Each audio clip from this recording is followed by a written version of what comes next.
If you or your spouse owns a business in Colorado, your divorce becomes more complex fast, and the stakes are higher. Here's what you need to know about business valuation, marital rights, and how to protect the company you've built. Is your business marital or separate property? In Colorado, a business can be marital property, separate property, or a mix of both. And it depends on when the business was formed, how it was operated, and what contributions were made during the marriage. Even if you started the business before the marriage, any increase in value during the marriage can be divided. And if your marital funds, labor, or expertise were invested into the business, your spouse may have a claim to part of that growth. Business valuation is critical. To divide a business fairly, we need an accurate valuation. Colorado courts consider the business's income, assets, debt, cash flow, and both tangible and intangible value, including goodwill. There are different valuation methods depending on the type of business. Some companies, like retail, construction, or restaurants, are valued based on their assets. Service-based businesses, medical practice, law firms are often valued based on income or cash flow. And companies with clear market competitors may be valued using market comparisons.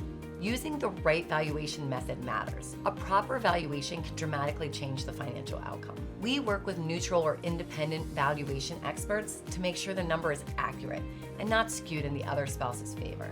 Goodwill, personal versus enterprise.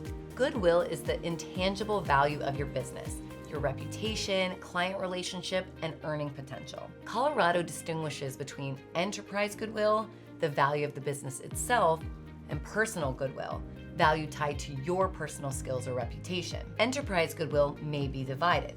Personal goodwill usually is not. This distinction can significantly change the valuation. How business interests are actually divided. Most of the time, Colorado courts do not force the sale of a business. Instead, one spouse keeps the company and compensates the other spouse through a buyout, offsetting assets, structured payments, or adjustments in property or support. We structure division in a way that protects your business's stability, cash flow, and long-term viability. What if both spouses work in the business? If both of you work in or rely on the business, things can get even more complicated. We take a close look at what each of you actually does day to day, how ownership and compensations are structured, whether one of you plans to stay in the business, and how to separate your roles without disrupting operations.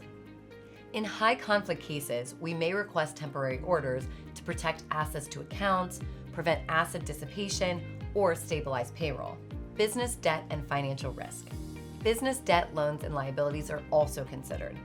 Debt taken on during the marriage may be marital, even if the business is in one person's name. We identify what debts belong to the business and what should not be assigned to you personally. Why you should not guess or do it yourself this part. Business owner divorces require careful strategy, financial expertise, and precision. Guessing at value, agreeing to quick numbers, or letting emotions drive decisions can cost you equity, income, and control of the business long term.